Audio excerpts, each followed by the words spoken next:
નમસ્કાર, આપ જોઈ રહ્યા છો ન્યૂઝ 18 ગુજરાતી. આપણું ગુજરાત સાથે હું છું સિદ્ધાર્થ ધોળકિયા. મહત્વના સમાચારથી શરૂઆત. અગનભઠ્ઠી બની ગયું છે ગુજરાત. આજે 9 શહેરમાં તાપમાન 40 ડિગ્રીને પાર ગયું છે.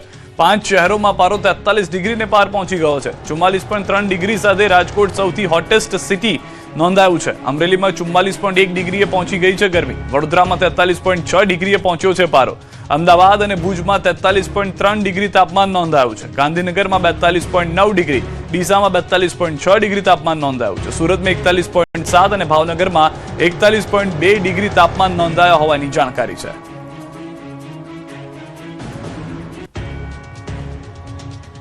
તો ભીષણ ગરમીમાં શેકાતા લોકો માટે અંબાલાલે રાહતના સમાચાર આપ્યા. જો કે હજુ કેટલાક દિવસ ગરમી સહન કરવી પડશે. ચોમાસાને લઈને અંબાલાલની મોટી આગાહી. રાજ્યમાં 15 જૂનની આસપાસ થશે વરસાદ. આ વખતે ગુજરાતમાં સારું રહેશે ચોમાસું. કાળઝાળ ગરમી સહન કરી રહેલા ગુજરાતીઓ માટે હવામાન નિષ્ણાંતે રાહતભરી આગાહી કરી છે. અંબાલાલે જણાવ્યું કે 15 જૂનની આસપાસ રાજ્યમાં ચોમાસાનું આગમન થઈ શકે છે. ચોમાસા દરમિયાન સૌરાષ્ટ્ર સહિત કેટલાક ભાગમાં સામાન્યથી વધુ વરસાદ પડશે. 15મી જૂન આસપાસ મૃગશિર નક્ષત્રમાં વરસાદ થવાની શક્યતા રહે. આ વખતે ચોમાસું ગુજરાતમાં સારું રહેવાની શક્યતા રહે છે. ગુજરાતના ભાગોમાં ઘણા ભાગમાં નોર્મલ કે નોર્મલથી વધુ વરસાદ થવાની શક્યતા રહે છે. સૌરાષ્ટ્રના વગેરે ભાગોમાં ચોમાસાની શરૂઆત પહેલા રાજ્યમાં 15મી મેના આસપાસ પ્રી મોન્સૂન એક્ટિવિટીનો વરસાદ વરસી શકે છે. અંબાલાલે જણાવ્યું છે કે રાજ્યમાં દક્ષિણ પશ્ચિમના પવન ફૂંકાશે, જેથી 15 મેથી 23 મે સુધી પ્રી મોન્સૂન એક્ટિવિટી થશે. ખાસ કરીને 22 અને 23 મેમાં અનેક ભાગોમાં અણધાર્યો વરસાદ વરસશે. 15 થી 23માં પ્રી મોન્સૂન એક્ટિવિટી થશે. આરબ દેશની કાળી નદી ચડી જવાની શક્યતા છે. સખ્ત પવનનું જોર રહેશે. પવનની ગતિ ત્યાં 50-55 કિલોમીટર કેટલાક ભાગમાં થવાની શક્યતા રહેશે. જોકે ચોમાસાના આગમન પહેલા રાજ્યમાં હજુ પણ ગરમી વધવાનું અંબાલાલનું અનુમાન છે. વડોદરા, આણંદ, ખેડા સહિતના જિલ્લાઓમાં આકરી ગરમી પડી શકે છે. હવે ધીરે ધીરે ગરમી વધવાની શક્યતા રહેશે. લગભગ ઉત્તર પશ્ચિમના પવનો ફૂંકાશે અને ઉત્તર પશ્ચિમના પવનોના કારણે તારીખ 12મી તારીખ સુધીમાં ગરમી વધવાની શક્યતા રહેશે. જેમાં મધ્ય ગુજરાતના ભાગો વડોદરા, આણંદ, ખેડા વગેરે ભાગોમાં આકરી ગરમી પડશે. તદ ભાગોમાં મહત્તમ ઉષ્ણતામાન 44 થી 45 ડિગ્રી સેલ્સિયસ જેવું થઈ જવાની શક્યતા રહેશે.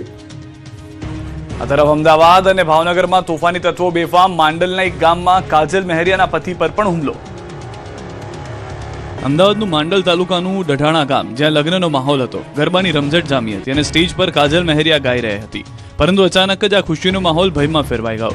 આરોપ છે કે લાઈવ પ્રોગ્રામ દરમિયાન જ કાજલ મહેરિયાના પતિ અલ્પેશ પર કેટલાક શખ્સોએ હુમલો કરી દીધો.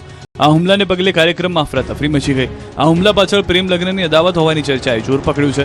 કાજલ મહેરિયાએ અગાઉ પણ સોશિયલ મીડિયા અને મીડિયા સમક્ષ આક્ષેપ કર્યા હતા કે તેમના પ્રેમ લગ્ન બાદ તેમના પતિ અને સાસરી પક્ષના લોકોને સતત ધમકીઓ મળી રહી છે. અમદાવાદમાં પોલીસે કિશોરને લાફો ઝીકી દીધો હોવાનો વિડીયો વાયરલ થયો. આ વિડીયો વાયરલ થતા પોલીસ કર્મીએ કિશોરને લાફો ઝીક્યો હોવાનો આક્ષેપ કરવામાં આવી રહ્યો છે. પરિવારે પોલીસ પર તેમના દીકરાને મારવાનો આક્ષેપ કર્યો છે. બીજી બાજુ પોલીસે બે કિશોર ગાર્ડનમાં રાત્રે ગયા હોવાથી પીસીઆર વાનના કર્મીઓએ કિશોરને બહાર કાઢી લાફો માર્યા હોવાના આક્ષેપ કરવામાં આવી રહ્યા છે. આ વિડીયો શહેરના વાસણા વિસ્તારનો હોવાનું અનુમાન લગાવવામાં આવી રહ્યું છે. જોકે આ વાયરલ વિડીયોની પુષ્ટિ ન્યૂઝ 18 ગુજરાતી નથી કરતું. ભાવનગર શહેરના વિઠ્ઠલવાડી વિસ્તારમાં સામાન્ય બોલાચાલીમાં એક આધેડ પર છરી વડે હુમલો કરવામાં આવતા ચકચાર મચી ગઈ. મળતી માહિતી અનુસાર વિઠ્ઠલવાડી વિસ્તારમાં રહેતા આધેડ પર અજાણ્યા શખ્સોએ હુમલો કર્યો. ઘટના પાછળનું કારણ માત્ર એટલું જ હતું કે આધેડ સામેથી આવતા શખ્સને ગાડી સરખી ચલાવો તેમ કહી ટોક્યા હતા. આટલી સામાન્ય બાબતે ઉશ્કેરાયેલા અસામાજિક તત્વોએ જાહેરમાં વીરભદ્રસિંહ પર છરીના ઘા ઝીકી દીધા. આ હુમલાનો એક ચોંકાવનારો વિડીયો પણ સોશિયલ મીડિયામાં સામે આવ્યો છે, જેમાં અજાણ્યા શખ્સો જાહેરમાં આધેડને માર મારતા હુમલો કરતા નજરે પડે છે. બનાસકાંઠાના દાંતામાં બેકાબુ કારે સર્જ્યો અકસ્માત. દુર્ઘટનામાં 2ના મોત. બનાસકાંઠા જિલ્લાના દાંતા પોલીસ સ્ટેશન પાસે આજે એક ભયાનક અકસ્માત ઘટના સામે આવી. બુરોડથી અમદાવાદ જઈ રહેલી એક પૂરપાટ ઝડપે આવતી સ્કોર્પિયો ગાડીના ચાલકે સ્ટીયરિંગ પરથી કાબુ ગુમાવતા અકસ્માત સર્જાયો. ગાડી રોડ સાઈડમાં આવેલી ચાની કિટલીમાં ઘૂસી ગઈ. આ ગમખ્વાર અકસ્માતમાં 2 લોકોના મોત નીપજ્યા, જ્યારે 7થી વધુ લોકો ગંભીર રીતે ઇજાગ્રસ્ત થયા. પ્રાપ્ત માહિતી અનુસાર અકસ્માત એટલો ભયાનક હતો કે સ્કોર્પિયો ગાડી અને ચાની કિટલી બંનેનો કચ્ચર કાન વળી ગયો. સ્કોર્પિયોમાં કુલ 5 હતા સવાર, જેમાંથી એકનું ઘટના સ્થળે જ મોત થયું. અકસ્માત સમયે ચાની કિટલી પર ઉભેલા લોકો અને દુકાનદાર પણ તેની ચપેટમાં આવ્યા. ટક્કર એટલી જોરદાર હતી કે કિટલીનો દુકાનદાર ફંગોળાઈને સીધો બાજુના ખેતરમાં જઈને પડ્યો. અકસ્માતનો અવાજ સાંભળતા જ આસપાસના લોકો ટોળે ઘટના સ્થળે ઉમટી પડ્યા અને તાત્કાલિક બચાવ કામગીરી હાથ ધરાઈ. ઇજાગ્રસ્તોને તાત્કાલિક 108 એમ્બ્યુલન્સ મારફતે નજીકની હોસ્પિટલમાં સારવાર અર્થે ખસેડવામાં આવ્યા. ઘટનાની જાણ થતાં દાંતા પોલીસનો કાફલો સ્થળ પર પહોંચી ગયો હતો. પોલીસે અકસ્માત અંગેનો ગુનો નોંધીને આગળની કાર્યવાહી શરૂ કરી છે.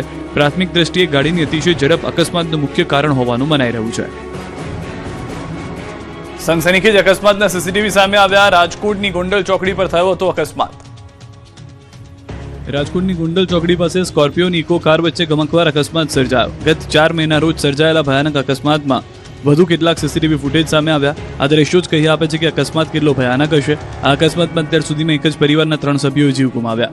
સીસીટીવી ફૂટેજમાં જોઈ શકાય છે કે પૂરપાટ ઝડપે આવી રહેલી એક સ્કોર્પિયો કારના ચાલકે અચાનક સ્ટીયરિંગ પરથી કાબુ ગુમાવ્યો. કાર બેકાબુ બનીને રોડની બીજી તરફ ધસી ગઈ હતી અને સામેથી આવી રહેલી ઇકો કાર સાથે જોરદાર રીતે અથડાઈ હતી. આ અકસ્માત આજીડેમ પોલીસ સ્ટેશન વિસ્તારમાં આવેલા ટાટા શોરૂમ પાસે બપોર અંદાજે 2 વાગે સર્જાયો. આ અકસ્માત એટલો ગંભીર હતો કે ઘટના સ્થળે જ સગા ભાઈઓના મોત થઈ ગયા હતા, જ્યારે ગંભીર રીતે ઇજાગ્રસ્ત થયેલા પરિવારના અન્ય એક મહિલાનું સારવાર દરમિયાન મોત થયું. પોલીસ તપાસમાં બહાર આવ્યું છે કે અકસ્માત સર્જનાર સ્કોર્પિયો કાર મહેબૂબ નામના વ્યક્તિએ તેમના ભાઈના લગ્ન પ્રસંગ માટે ભાડે લીધી હતી. અકસ્માત સમયે સ્કોર્પિયોમાં કુલ 6 લોકો સવાર હતા, જેમાંથી 3 લોકોની ઇજાઓ પહોંચી હતી. ગોકળ ગતિથી ચાલતા કામને કારણે લોકો હેરાન પરેશાન. એએમસીની અધૂરી કામગીરીથી ટ્રાફિક જામની સ્થિતિ. ઘણીવાર મ્યુનિસિપાલિટીમાં કમ્પ્લેન કરી છે, પણ રાતે આવે છે અને કંઈ સોલ્યુશન આવતું નથી. અને જેવું ઇલેક્શન પત્યું એવો પ્રોબ્લેમ ચાલુ થઈ ગયો છે. એક તરફ વિકરાળ ગરમી અને બીજી તરફ તંત્રની અધૂરી કામગીરી. અમદાવાદના સેટેલાઇટ વિસ્તારના લોકો ત્રાહિમામ પોકારી ઉઠ્યા. સેટેલાઇટ વિસ્તારમાં આવેલા આનંદનગર 4 રસ્તા નજીક એએમસીની અધૂરી કામગીરી સ્થાનિકો માટે મોટી મુશ્કેલી બની છે. અમૂલ ગાર્ડન પાસે ગટર લાઇન સફાઈ બાદ ગટરના ઢાંકણા યોગ્ય રીતે બંધ ન થતા છેલ્લા 15 દિવસથી રસ્તાનો ભાગ જોખમી સ્થિતિમાં છે. ખુલ્લી ગટર અને બેરિકેડિંગના કારણે ખાસ કરીને પીક અવર્સ દરમિયાન ભારે ટ્રાફિક જામ સર્જાઈ રહ્યો છે. પ્રેરણા તીર્થથી બુઢભવાની મંદિર તરફ ચાલી રહેલા બ્રિજ નિર્માણના કારણે ટ્રાફિક ડાયવર્ટ થવાથી સમસ્યા વધુ ગંભીર બની છે. સ્થાનિકોએ અનેક રજૂઆતો છતાં એએમસી તરફથી કાયમી ઉકેલ ન આવતા રોષ વ્યક્ત કર્યો છે અને તાત્કાલિક કાર્યવાહી કરવાની માંગ કરી છે. સ્થાનિકોના જણાવ્યા મુજબ છેલ્લા 15 દિવસથી ખુલ્લી ગટર અને અધૂરી કામગીરીના કારણે રસ્તાનો મોટો ભાગ બંધ થઈ જાય તેવી સ્થિતિમાં છે, જેના કારણે ખાસ કરીને સવારે અને સાંજના સમયમાં ભારે ટ્રાફિક જામ થઈ જાય છે. ઓફિસ જતા કર્મચારીઓ, સ્કૂલ વાહનો તેમજ દૈનિક અવરજવર કરતા લોકો લાંબા સમય સુધી ટ્રાફિકમાં ફસાઈ રહ્યા છે. આ મુશ્કેલી અંગે એએમસી તંત્રને અનેક વખત મૌખિક અને લેખિત રજૂઆત કરવામાં આવી હોવા છતાં હજુ સુધી કોઈ કાયમી ઉકેલ લાવવામાં આવ્યો નથી. ખુલ્લી ગટર અને અવ્યવસ્થિત બેરિકેડિંગને કારણે અકસ્માતનો ભય પણ સતત યથાવત રહ્યો છે. સોશિયલ મીડિયાના કિંગના સીન સપાટા સુરત પોલીસે ઉતાર્યા. જેલમાંથી બહાર આવતા જ ફરી અંદર. तुम्हारी पहुंच हमारे लिए कोई मायने नहीं रखती मुन्ना. સોશિયલ મીડિયા પર ફેમસ થવાના નશામાં ગુનાખોરી આચરતા તત્વો સામે સુરત પોલીસે કડક કાર્યવાહી કરી. પાઠેના વિસ્તારના કુખ્યાત શિવરાજસિંહ ઝાલા નામના શખ્સે જેલમાંથી છૂટ્યા બાદ ફરી ભાઈગીરી બતાવતો પ્રયાસ કર્યો હતો, પરંતુ સુરત પોલીસે તેની શાન ઠેકાણે લાવી દીધી. પાઠેનાનો શિવરાજસિંહ ઝાલા જેલમાંથી બહાર આવતાની સાથે જ સોશિયલ મીડિયા પ્લેટફોર્મ પર સક્રિય થયો.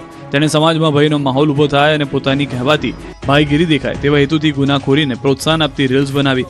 આ રીલ્સમાં તે પોતાને કિંગ તરીકે પ્રોજેક્ટ કરી રહ્યો છે. જે શખ્સ રીલ્સમાં હવામાં ઉડતો તે પોલીસની પકડમાં આવતા જ રીતસરનો ધ્રુજવા લાગ્યો. પોલીસે આરોપીના તમામ સીન સપાટા ઉતારી નાખ્યા. શિવરાજસિંહ પાસે કાન પકડાવીને જાહેરમાં માફી મંગાવવામાં આવી હતી, જેથી અન્ય તત્વોને પણ કડક સંદેશ મળે. રીલ નહીં બનાવીશ, આજ પછી લુખાગીરી નહીં કરીશ, આવા સીન સપાટા નહીં કરું, આની હું માફી માંગુ છું. વડોદરામાં એસએસજી હોસ્પિટલની લાલિયાવાડીનો પર્દાફાશ. કાળઝાળ ગરમી વચ્ચે હીટ સ્ટ્રોક વોર્ડ બંધ. ભર ઉનાળે હીટ સ્ટ્રોક વોર્ડ